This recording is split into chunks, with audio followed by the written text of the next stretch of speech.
these days I'm just as interested in the entrepreneurial approaches as I am in the corporate transformation process, although these two things are very much linked.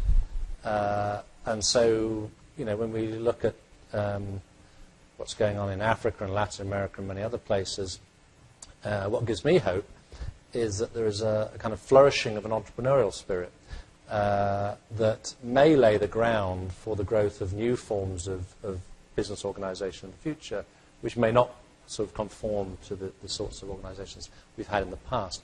I'm intrigued by the whole cooperative model as well. I was at a summit run by Desjardins back in October last year. And of course the cooperative movement, which has 1 billion people in it, so 1/7 of the world population belong to a co-op. They're either in a consumer co-op, they're in a worker cooperative, whatever. All the evidence suggests that cooperative businesses survived the 2008 meltdown far better than the sort of conventional corporate businesses.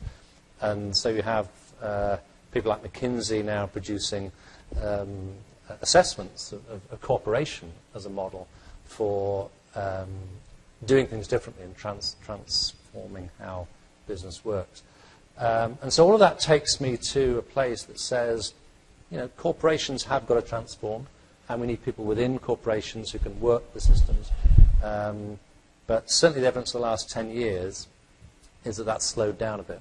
I think in the early 2000s, when people like Norm were backing the Sustainable Enterprise Academy here in Toronto and in Canada, there was a sense that corporations in Canada were leading change globally. I think that's slowed up a bit since then.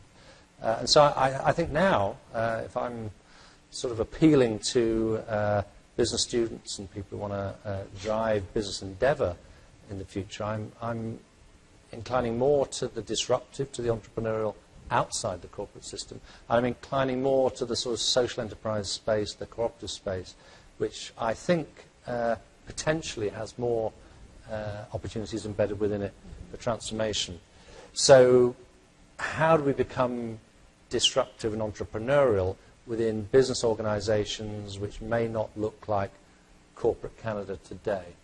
That's the big question for me. And so I think overlaying this model into, okay, what are the structures that we are talking about here, and how can we deliver new forms of value through new forms of organization is what intrigues me these days.